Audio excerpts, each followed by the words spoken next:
Cool. Okay, so for this part of the class, we're going to make a landscape. So the flowers are absolutely beautiful.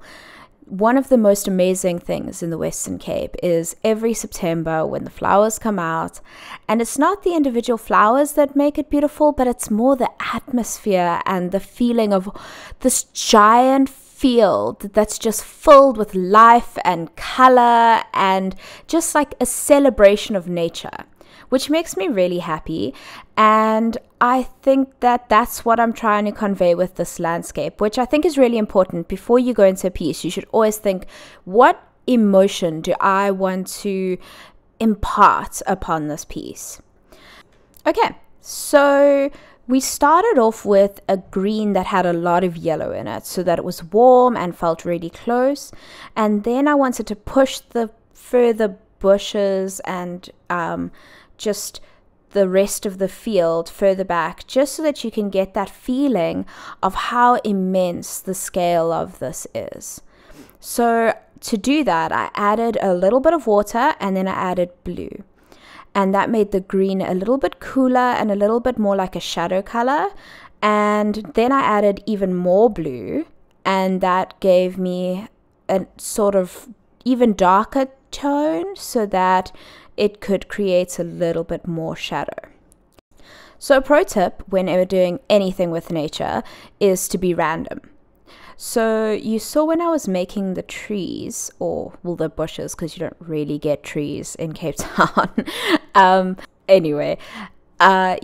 So you just want to make it as random as possible, and you want to just make it as loose as possible, depending on the style. So we started off with something that was very rigid, and I thought that seeing as we're moving to this landscape, I was going to make it a lot looser. You can make it as loose or as detailed as you like. The only thing is just be careful not to overwork it. There's a difference between something being really detailed and something being overworked. That is something that I struggle with every day, so don't feel like you're alone. I always add too much detail and then I'm like, ooh, maybe not. And I think that's something that's difficult with deciding the style you want to make, is deciding whether something is overworked or if you have a detailed style. A good way to check is often to ask people and get a sort of second opinion on it. But also remember to ask people that you can trust for an honest opinion, but also a kind opinion, because you don't want to destroy the hopes and dreams of your little child that is creating this beautiful artwork. It's still art no matter what anyone says about it, because you created it. And creating something where there was nothing before is always something to be proud of. Okay, so for the sky, we did a light cerulean wash. You can use any light blue that you like. You can also just really dilute any blue that you like. And then to make clouds seem really daunting, but really it's just crumpling up a paper towel and dabbing. So again, try and make it random and try and squish the towel so it's irregular, because you don't want your clouds to just be like these perfect white lines in the sky. Even though sometimes clouds do act that way, most of the time people's representation of clouds in their mind is something floofy. So don't let them down. Keep it random. Okay. So for the flowers, again, we're going to try and make this more of like a impressionistic kind of work. You'll see I'll add in some hectic detail later, which is where the pen and ink comes in, because that's just the extra kind of person that I am. But for this part, try and choose something that's a bit more opaque, just because we're putting it on after we've put on the green.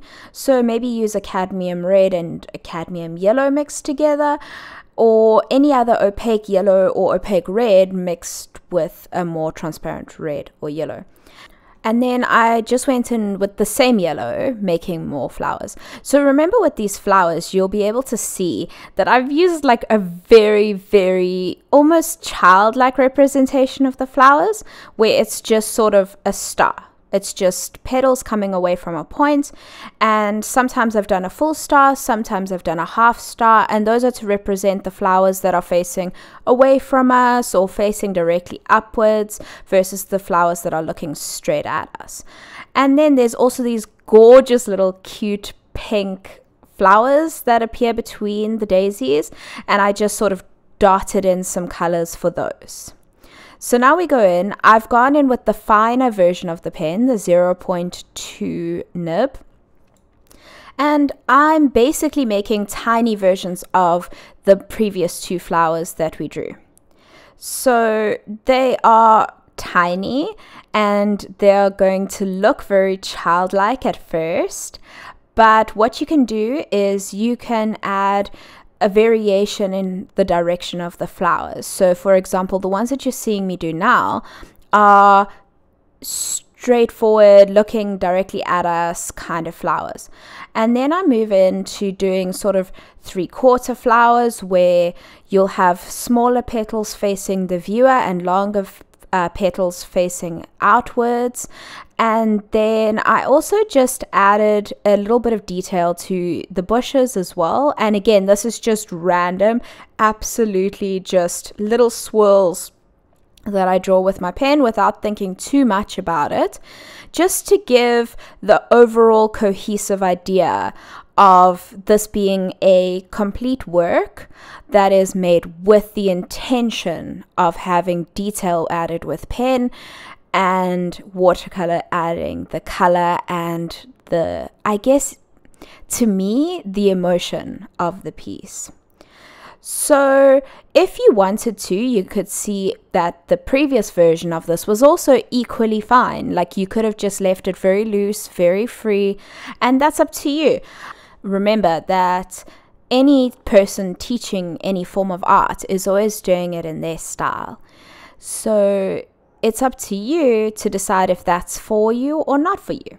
So you can see with the flowers I just drew that the petals on the top and the bottom of the flower are much shorter than the ones on the sides, and that gives it a sort of dimension showing that the flowers are looking slightly upwards and slightly away from you. Drawing only half the flowers and not necessarily the pollen part of the flower also gives it a dimension of, oh, we're looking away. Some of the flowers are facing towards the viewer, some of them are not, and this makes it feel more natural and less contrived. And I think once you've done all your flowers, we can call it done.